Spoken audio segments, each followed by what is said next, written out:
MP में Sunday को छुट्टी नहीं, क्योंकि होने वाला है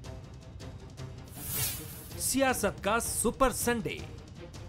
मध्य प्रदेश चुनाव में 20 अगस्त को सियासी पारा हाई होने वाला है, जब बीजेपी के चाणक्य अमित शाह राजधानी भोपाल में होंगे, तो दूसरी तरफ कांग्रेस में हाई लेवल मीटिंग होगी। इतना ही नहीं, आम आदमी पार्टी के सुप्रीमो अरविंद केजरीवाल भी सतना में ताल ठोकेंगे। शिवराज सरकार के 20 साल का रिपोर्ट कार्ड अमित शाह रविवार को पेश करेंगे। कुशाभाऊ कन्वेंशन सेंटर में अमित शाह गरीब कल्याण महाअभियान की शुरुआत करेंगे, जिसके जरिए बीजेपी अपने विकास कार्यों, जन कल्याणकारी योजनाओं को जनता के बीच रखेगी। इसके बाद अमित शाह ग्वालियर चंबल की तरफ कूच करेंगे, जहां कार्यकर्ताओं को चार्ज करने के साथ ही जहां भी समन्वय की गुंजाइश बाकी है उसे भी दूर करेंगे। एक तरफ चाणक्य राजनीतिक दौरे पर रहेंगे, तो दूसरी तरफ दूसरे राज्यों से आई विधायकों की फौज जमीनी हकीकत जानने 230 विधानसभा सीटों पर उतरेगी। इसके लिए शनिवार को प्रशिक्षण भी हुआ, जहां सीएम शिवराज कांग्रेस पर निशाना साधते हुए नजर आए। कल फिर अमित भाई आएंगे, वो रिपोर्ट कार्ड भी जारी करेंगे और उसके बाद हमारी विस्तारित कार्य समिति की बैठक ग्वालियर में संपन्न होने वाली है। भारतीय जनता पार्टी पूरी ताकत से चुनाव के मैदान में उतर रही है और जो हमारे विधायक मित्र आए हैं वो अलग अलग विधानसभाओं में जनता के बीच और कार्यकर्ताओं के बीच जाएंगे। उससे हमारे चुनाव अभियान को निश्चित तौर पर और बहुत गति मिलेगी। कांग्रेस कह रही है कि बाहर से विधायक बुलाने, अब तो वो बौखला के पता नहीं क्या क्या कह रहे हैं। उनके कहने पर मुझे कुछ नहीं कहना, वो अब देखते रहे हम क्या करने वाले। इधर कांग्रेस भी सत्ता में वापसी के लिए पूरी तरह से एक्टिव है। रविवार को पीसीसी कार्यालय में चुनाव अभियान समिति की अहम बैठक होगी। अध्यक्ष कमलनाथ, दिग्विजय सिंह समेत 40 सदस्य मौजूद रहेंगे। कांग्रेस अपनी तैयारी मजबूत कर रही है, तो दूसरे राज्यों से आए विधायकों और अमित शाह के दौरे को लेकर निशाना भी साध रही है। मेरी समझ में आया कि बाहर का विधायक आएगा, उसको प्रशिक्षण देंगे, वो जाएगा जनता के बीच में। इसका मतलब इनके पास इनके लोकल लोग बचे नहीं हैं जो जनता के बीच में जाके कोई बात करके जनता को अपनी तरफ कर सकें। केंद्रीय गृह मंत्री हैं, तो ये दोनों फोर्स उनके पास हैं, तो इसलिए वो उसी के लिए आ रहे हैं, बाकी कोई इशू नहीं। बीजेपी और कांग्रेस के अलावा आम आदमी पार्टी भी विंध्य में मौजूदगी दर्ज कराएगी। सीएम अरविंद केजरीवाल और भगवंत मान सतना में चुनावी हुंकार भरेंगे। उम्मीद है कि केजरीवाल चुनावी गारंटियां भी एमपी की जनता को देकर जाएंगे। यानी कुल मिलाकर सियासत के सुपर संडे में प्रदेश की सियासी सरगर्मी बढ़ने वाली है, जिसका असर चुनाव तक नजर आता रहेगा।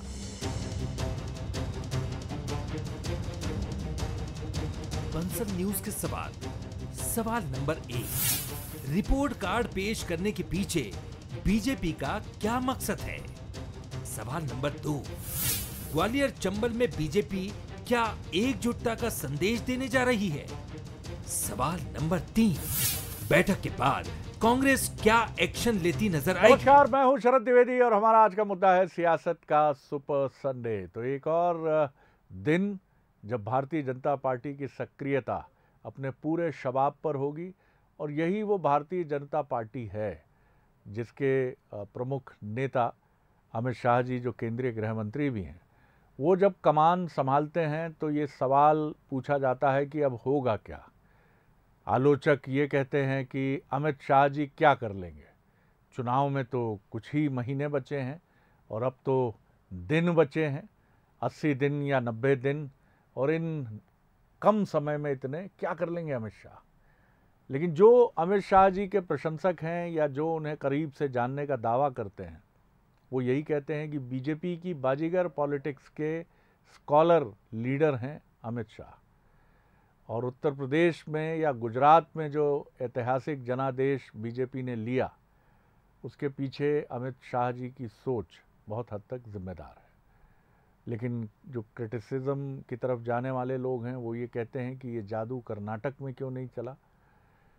तमाम तरह की बातें हैं, लेकिन मध्य प्रदेश में जो सूची जारी हुई है उसने ये बताया है कि अमित शाह निश्चित तौर पर एक ऐसे नेता हैं जो अपनी एक विशिष्ट शैली से चलते हैं, और उन राज्यों में निश्चित तौर पर इसके बहुत अच्छे परिणाम भी नज़र आते हैं जहां बीजेपी का स्ट्रांग होल्ड है और अमूमन ऐसी पॉलिटिक्स है जहां पर उनके पास मजबूत नेतृत्वकर्ता भी हैं और भारतीय जनता पार्टी का एक जीत की तरफ बढ़ने वाला एक मजबूत वोट बैंक भी है।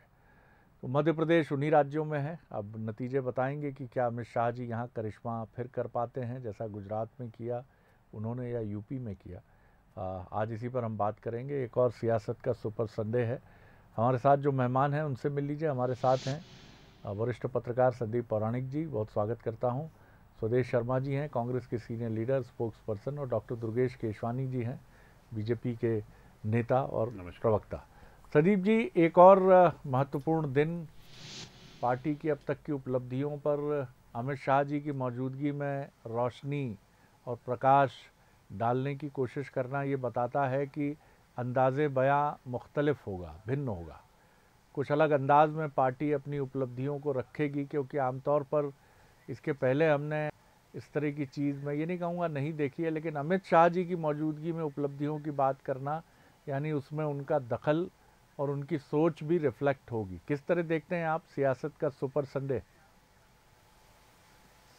देखिए शरद जी, ये बात बिल्कुल सही है कि किसी भी टीम का, मैं ये कहता हूँ, खिलाड़ी तो महत्वपूर्ण होते हैं, कैप्टन भी महत्वपूर्ण होता है, लेकिन अगर आपका कोच बहुत अच्छा हो तो हालात बदलने की वो क्षमता रखता है, क्योंकि उसके पास बहुत बड़ा अनुभव होता है।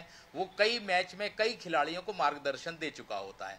मुझे लगता है कि बीजेपी में वर्तमान दौर की राजनीति में अमित शाह की स्थिति मध्य प्रदेश में कोच के तौर पर है। वो ग्वालियर की जो बैठक होने वाली है कार्य समिति में, उसमें एक मार्गदर्शन देंगे, और दूसरा जो आपने कहा है रिपोर्ट कार्ड वाली भोपाल में जो जारी होगा, शरद जी, ये ऐसा रिपोर्ट कार्ड होगा जो बीजेपी के जरिए बताने की कोशिश होगी, अमित शाह ये बताने की कोशिश करेंगे कि बीते हुए काल में बीजेपी ने मध्य प्रदेश को किस तरह से बदला। क्योंकि तुलना जो बीजेपी कर रही है वो 2003 के पहले की मध्य प्रदेश की और 2003 के बाद के मध्य प्रदेश की।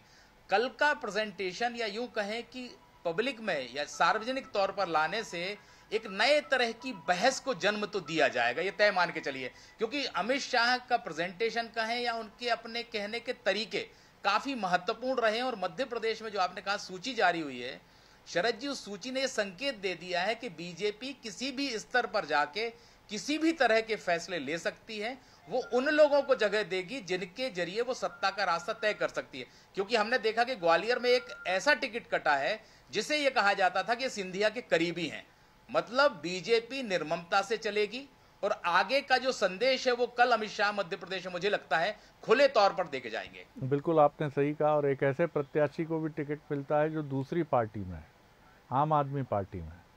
और बीजेपी के जो खाटी नेता हैं वहाँ के, हालांकि ये भी बीजेपी से ही आम आदमी पार्टी में गए हैं जिनको टिकट मिला है, लेकिन उनके बारे में बीजेपी के उनके प्रतिद्वंदी कहते हैं कि इनके पास तो पार्टी का झंडा भी नहीं होगा, पड़ोस से लेकर आए होंगे झंडा। तो बीजेपी इस बार, आपने बिल्कुल सही कहा कि वो चौंकाएगी, वो परंपरा से हटकर निर्णय करेगी। नहीं तो आप आमतौर पर ये बीजेपी की रीति नीति का हिस्सा नहीं है कि दूसरी पार्टी में चला गया नेता जिसने पार्टी भी नहीं बदली है, दूसरी पार्टी में रहते हुए आप उसको टिकट दें और फिर कहें लौटो भैया बीजेपी में। जी स्वदेश जी, किस तरह देखते हैं आप? राजनीति, युद्ध और प्रेम में सब जायज़ है। हालांकि इस कहावत से कितना सहमत असहमत हुआ जाए, लेकिन है सच ये।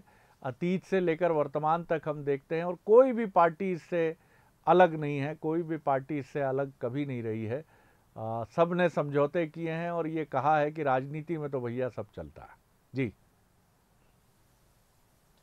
शरद जी, आज के इस परिवेश में भारतीय जनता पार्टी के चाहे माननीय मोदी जी हो, नड्डा जी हो या अमित शाह जी हो, किसी को भी आप देख लीजिए, महिमा मंडन तो किया जाना बिल्कुल साधारण सी बात है। लेकिन मध्य प्रदेश की बात करें तो 2018 में माननीय अमित शाह जी आए थे, उस समय भाजपा के अध्यक्ष हुआ करते थे। इन्होंने प्रेस कॉन्फ्रेंस करके कहा था अब की बार 200 पार।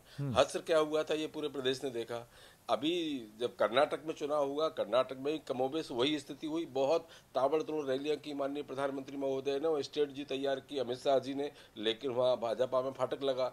वही हिमाचल प्रदेश में देखें तो वहाँ भी कमोबेश वही हुआ। आपने ही जिक्र किया अभी कि भारतीय जनता पार्टी में कार्यकर्ताओं का टोटा है, देवतुल कार्यकर्ता इनसे दूर जा चुका है। इनकी पार्टी का जो, जिसने पार्टी को यहाँ तक लाके खड़ा किया है, जो जिसे भारतीय जनता पार्टी विश्व की सबसे बड़ी मुश्किल वाली पार्टी कहती है, लांजी से विधानसभा के टिकट का जो जिक्र आपने किया, वाकई में वो हास्यास्पद है कि भारतीय जनता बहुत आम आदमी पार्टी ज्वाइन कर चुके आदमी को उन्होंने जीतने की रणनीति है, उन्होंने उसको टिकट दे दिया। जीतने की रणनीति है। भारतीय जनता पार्टी में 10 करोड़ कार्यकर्ता हैं, ऐसा दावा भारतीय जनता पार्टी का है। लेकिन इस चुनाव में चूंकि टक्कर दोनों तरफ से बड़ी मजबूत मानी जा रही है, इसीलिए बीजेपी अपनी रीति नीति से हटकर भी निर्णय ले रही है। जी देखिए, बिल्कुल आपकी बात सही हो सकती है कि वो निर्णय रीति नीति से हटके उनको लेने ही पड़ेंगे, क्योंकि उनका कार्यकर्ता, जब इन्होंने जो कांटों का ताज जो पहना था 2020 में सरकार पलटने का, तो उसमें बहुत बड़ी अड़चनें आई। आपने देखा होगा आज तक निगम मंडल पूरे बन नहीं पाए और चुनाव सामने आ गए, क्योंकि महाराज, शिवराज और नाराज 3 गुटों में भाजपा बटी हुई दिखाई दे रही है। और इनका वाकई वो कार्यकर्ता जिसने 35 साल भयंकर मेहनत की, सड़क पर साइकिल से चला, घर घर जाके रोटी खाई और पार्टी को खड़ा किया, वो कार्यकर्ता इनसे दूर जा चुका है। आपने देखा होगा ये विकास यात्रा जब इन्होंने निकाली तो 160 विधानसभाओं में इनकी विकास यात्रा को जनता ने बेरंग वापस कर दिया। मतलब इनके पास कार्यकर्ता नहीं है। आज राजधानी की बात करें, अमित शाह जी आ रहे हैं और हमारे इंजीनियर्स छात्र जो अभ्यर्थी है वो आमरण अनशन पर बैठे राजधानी में। अब ये बताइए उनको क्या संदेश देंगे, क्या स्ट्रेटजी तैयार करेंगे? मैं समझता हूँ चाहे युवा हो तो बेरोजगार है, किसान है तो उसको मूल्य नहीं मिल रहा है, बालिकाएं हमारी सुरक्षित नहीं है, आदिवासियों पर निरंतर अत्याचार हो रहे हैं। माननीय अमित शाह जी क्या ऐसा कर लेंगे जादू मंत्र कि कुछ हो जाएगा? मुझे तो ये दिखाई दे रहा है कि एक मिनी बस में बैठ के इनके इतने विधायक भी हो जाएं कि विधानसभा तक पहुंच जाए तो बड़ी बात होगी। चलिए, लेकिन 230 विधायक जो हैं वो बाहर से आए हैं, महाराष्ट्र से, गुजरात से, उत्तर प्रदेश से, और आप ये समझ सकते हैं कि ये टीपीए जैसी भी एक व्यवस्था है, थर्ड पार्टी एडमिनिस्ट्रेटर, क्योंकि बाहर से आया हुआ व्यक्ति एक तटस्थ दृष्टि रखता है और वो किसी भी राग द्वेष से संचालित नहीं होता है। वो एक निष्पक्ष न्यायाधीश की तरह अपनी कुर्सी संभालता है और वास्तविक फीडबैक पार्टी के केंद्रीय नेतृत्व तक पहुंचाता है। तो बीजेपी अपने उस फार्मूले पर आगे बढ़ रही है जिसके लिए ये दावा किया जाता है कि कम समय का कारगर फार्मूला है और नाम है अमित शाह जी का फार्मूला।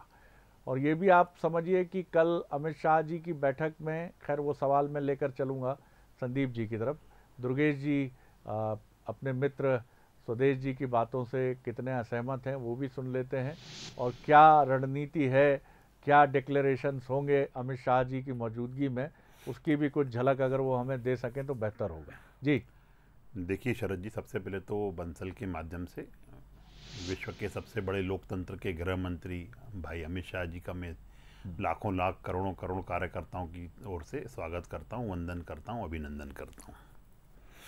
हमारे कांग्रेस के साथी अहंकार में बड़ी बड़ी बातें बोलने का काम कर रहे हैं, तो अहंकार तो रावण का भी नहीं रहा, कमलनाथ का भी नहीं रहा और इनका भी नहीं रहेगा, क्योंकि अहंकारवश ये जो मिनी बस की बातें कर रहे हैं जनता इनको भली भांति जवाब देगी। कल माननीय अमित भाई शाह जी गरीब कल्याण महा जो हमारा वो है, गरीब कल्याण को लेकर जो उसको लॉन्च करने वाले हैं, जो हमने जनता 20 साल में जो हमने अपने काम किए, जो अभियान महाअभियान है वो उसको लॉन्च करेंगे और जनता के बीच में उस रिपोर्ट कार्ड को रखेंगे कि हमने 2003 में जब बंटाधार हमें सरकार मिली थी तो हमने क्या किया, जो परिवर्तन है वो उसकी बात निश्चित रूप से करेंगे। ये बार बार हमारे कांग्रेस के प्रवक्ता साथी एक चीज़ को शरद जी कोट कर रहे थे कि इनके पास कार्यकर्ताओं का टोटा है, तो आज मुझे बड़ा ही हास्यास्पद लग रहा है कि जिनके नगर नगरीय निकाय चुनाव में, नगर निगम के चुनाव में इनके बूथों पर पेड वर्कर बैठे थे, आज वो हमें कार्यकर्ताओं की बात कह रहे हैं, तो मुझे लगता है हास्यास्पद है ये सब चीज़ें। और स्वदेश जी, आप निश्चित ही उनसे मिलिएगा कमलनाथ जी से, जो आपको जब संगठन की बैठक लेते हैं तो वो आपको एक सीख देते हुए नज़र आते हैं कि भाजपा के संगठन से आपको सीखना चाहिए। और आप एक और बोल रहे थे कांटों का ताज है, कार्यकर्ता नहीं है। कांटों का ताज नहीं, कार्यकर्ता हमारा निश्चित रूप से देवतुल्य कार्यकर्ता है और परिश्रम की पराकाष्ठा करेगा। जो अमित भाई शाह जी ने कहा है कि जो केंद्रीय नेतृत्व ने कहा है, जो प्रदेश नेतृत्व ने कहा है कि अब की बार 200 पार, उस निश्चित रूप से उस लक्ष्य को छूने के लिए प्रत्येक कार्यकर्ता मुट्ठियां मींचकर संकल्पित है। आप चिंता मत करिए, आप अपने कांग्रेस को संभालने का काम करो, कांग्रेस की तरफ ध्यान दो, वरना ये आप तो मिनी बस की बातें कर रहे हो, आप डबल डिजिट में नहीं आओगे मध्य प्रदेश में, जनता आपको जवाब देगी। चलिए, लेकिन ये समय आप दोनों के लिए, दोनों ही पार्टियों के लिए आलोचना पुराण से हटने का भी है और ये समय अपनी आत्मनिरीक्षण का भी है और अपनी अपनी खूबियों को और बेहतर करने का और जो तथाकथित खामियां हैं उनको दूर करने का है। पूरा चुनाव का समय निंदा में न निकल जाए एक दूसरे की, इसका भी बहुत ध्यान रखना है, क्योंकि वो कहने में ज़रूर अच्छी लगती है, सुनने में भी कई लोगों को अच्छी लग सकती है, लेकिन नतीजा मूलक नहीं होती निंदा। नतीजा मूलक परिणाम देने वाली कोई चीज़ है तो वो है आपकी घोर कठिन परिश्रम की शक्ति। संदीप जी, एक दिन बाद जब रिपोर्ट कार्ड प्रस्तुत होगा, जिसको हमने सियासत का सुपर संडे कहा है, तो इस बार चेहरा उत्तर प्रदेश की तरह मध्य प्रदेश में भी प्रधानमंत्री नरेंद्र मोदी जी का भी है, राजस्थान में भी नरेंद्र मोदी जी का चेहरा है और छत्तीसगढ़ में भी है। तो हम ये माने कि एक मिक्सिंग भी मिल सकती है कि केंद्र की जो महत्वपूर्ण योजनाएं हैं, चाहे प्रधानमंत्री आवास योजना हो या उज्ज्वला योजना की बात हो या कुछ और जो केंद्र और राज्य की मिश्रित योजनाएं हैं, भागीदारी आधारित योजनाएं हैं, उनका भी उल्लेख होगा, जिससे कि प्रधानमंत्री के चेहरे की भी एक स्थापना मध्य प्रदेश के इस चुनाव में जो हम आरंभ से देख रहे हैं वो भी आगे बढ़ती चले धारा। शरद जी बिल्कुल सही है। हम पिछले कुछ समय से तमाम जगह देखें, चाहे हम होर्डिंग देखें, चाहे अखबारों के विज्ञापन देखें, तमाम जगह हमें प्रधानमंत्री मोदी की बड़ी तस्वीर नजर आ रही है। ये संकेत तो साफ है कि मध्य प्रदेश, छत्तीसगढ़ और राजस्थान में बीजेपी पूरी तरह प्रधानमंत्री के चेहरे पर चुनाव लड़ने जा रही है। ये संकेत हैं, क्या होगा ये तो आगे वक्त बताएगा।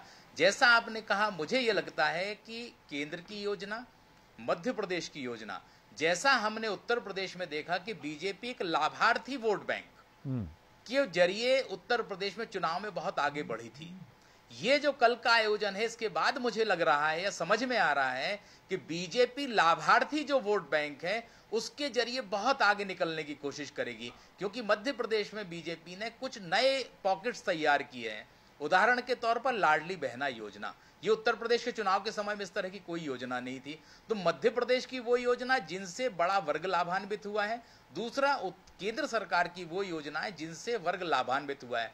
ये जो रिपोर्ट कार्ड आएगा, ये पूरी तरह लाभार्थी रिपोर्ट कार्ड, मुझे ये लगता है ये बताने की कोशिश होगी कि मध्य प्रदेश की जो 7.5 करोड़ जनता है उसमें से कितने लोग सरकार की योजनाओं से लाभान्वित हो रहे हैं और उनकी जिंदगी में बदलाव आ रहा है। सरकार बताने की कोशिश ये करेगी, या यूं कहें कि अमित शाह के जरिए ये बताया जाएगा कि मध्य प्रदेश की तस्वीर बदलने में, गरीबों की जिंदगी में किस तरह से बदलाव लाया जा रहा है।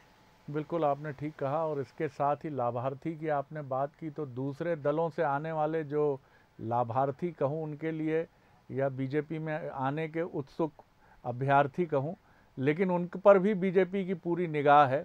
वो चाहे कांग्रेस से हो, आम आदमी पार्टी से हो या किसी अन्य दल से हो, ऐसे अभ्यर्थियों का, लाभार्थियों का भी खूब स्वागत है। ये भी बीजेपी का नारा है। स्वदेश जी जी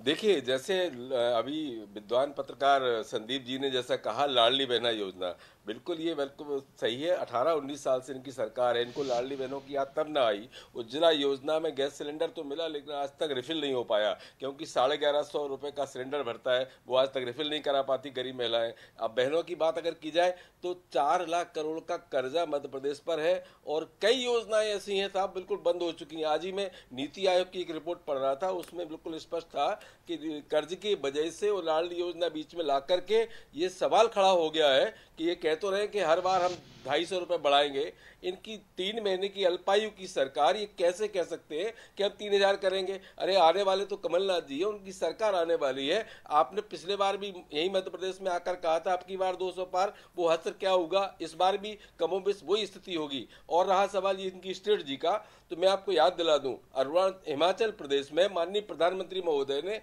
एक बागी प्रत्याशी को, एक बागी कार्यकर्ता को फोन लगाकर कहा कि आपको ऑब्लाइज किया जाएगा, पार्टी आपका सम्मान करेगी, लेकिन आप सरकार बनवाइए। लेकिन सरकार वहां कांग्रेस की बनी।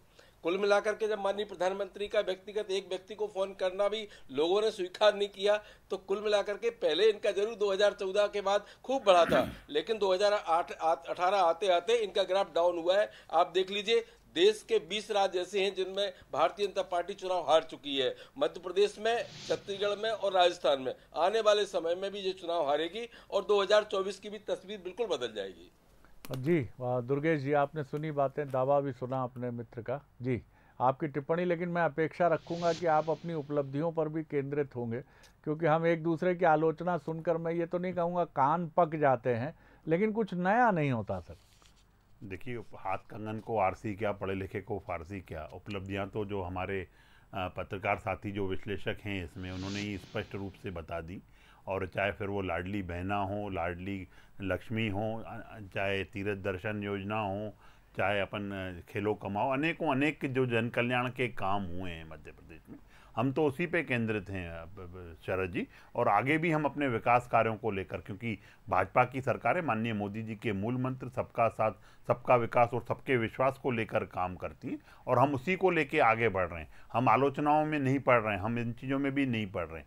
पर जो इनकी झूठ की फैक्ट्री है, जो डर्टी ट्रिक्स डिपार्टमेंट है इनका, वो झूठ बोलने का काम करते हैं, प्रपंच करने का काम करते हैं, धोखा देने का काम करते हैं, तो उसका जवाब भी देना पड़ता है। अभी हमारे मित्र कह रहे थे कि 2018 आते आते भाजपा इन चीज़ों में पिछड़ गई। मेरे भैया, वोट परसेंटेज में हम तब भी आपसे आगे थे। कुछ सीटों में गिनती, जो सीट्स थी, कुछ विधायकों के जो नंबर्स थे वो आपके ज़्यादा थे, वो आपके ज़्यादा थे। बाकी जनता ने आपको भी भली भांति देखा। जनता तो अब आपसे ये पूछ रही है, और मैं आपका भी साधुवाद देना चाहूँगा शरद जी, इनका भी साधुवाद दूंगा कि इन्होंने इस चीज़ को माना कि उज्ज्वला में हमने कनेक्शन दिए। जो लोग हमेशा से सांसद की चिट्ठी पे जिनको कनेक्शन देने वाले ये लोग हैं, हमने तो उसको आम जन तक सुलभ कराने का काम किया। हम चाहे पीएमवाई के लेकर जो जिन मकानों की ये पैसे की किस्त नहीं जमा कर रहे थे केंद्र सरकार को, हमने पीएमवाई में मकान देने का काम किया, हमने शौचालय बनाने का काम किया, हमने तो चौओर विकास के लिए, जब इनके समय पे जो सिंचाई का रकबा होता था वो 4 लाख हेक्टेयर होता था, कृषि दर होती थी 3-4%, हम 18% तक ले आए, कृषि कर्मण अवार्ड ले आए। हमने तो पूरी तन मन से हमने प्रदेश की जनता की सेवा की है, और हम निश्चित रूप से आगे भी करने वाले हैं उसको, क्योंकि हम तो उस मूल मंत्र पर चलते हैं, जो अंतिम पंक्ति में बैठा हुआ अंतिम व्यक्ति हो, उसको कैसे मुख्य धारा में जोड़ने का काम करें, कैसे उसको मुख्य धारा में लाया जाए, उसके लिए हमारी सरकारें काम करती हैं। ये आलोचना करते रहें, ये झूठ खोलते रहें, कपट करते रहें, पर जनता उसको भी जानती है स्वदेश जी कि आपके जो प्रभारी बने हैं उनको जनता राक्षस दिखती है। कांग्रेस को अगर जनता राक्षस दिखती है तो जनता 23 में भी इसका मुंह तोड़ जवाब देगी, और 24 में भी मुंह तोड़ आपको जवाब मिलने वाला है। प्रचंड बहुमत से भाजपा को जिताने वाली है जनता। आप देखिएगा 23 में भी हम जो हमारा लक्ष्य है, जिसके लिए प्रत्येक कार्यकर्ता संकल्पित है, उस लक्ष्य को हम छू के 200 अब की बार 200 पार को लेके आएंगे। और 24 में भी केंद्र में आप देखेंगे कि माननीय मोदी जी को प्रधानमंत्री जनता बनाने के लिए आतुर है। आप हम जितने भी विकास की मैं आपसे भी निवेदन करना चाहूंगा शरद जी कि एक बार विकास को लेकर भी इनके कभी प्रवक्ताओं को बिठाएं, और ये जो 60-65 साल में नहीं कर पाए ये लोग, वो हमने छोटे से कार्यकाल में करके दिखाया है। संदीप जी, कंक्लूड करूंगा आपकी टिप्पणी से। ये भी बड़ी महत्वपूर्ण बात है कि बीजेपी ही नहीं, कांग्रेस भी इस चुनाव में, क्योंकि दोनों ही पार्टियों के लिए बहुत महत्वपूर्ण चुनाव है, और कांग्रेस के लिए तो ये बहुत ही डू और डाई की बैटल इसलिए है कि उसने अपना सर्वस्व, अपना सब कुछ झोंक दिया है इस चुनाव में, स्पेशली पीसीसी चीफ कमलनाथ जी ने।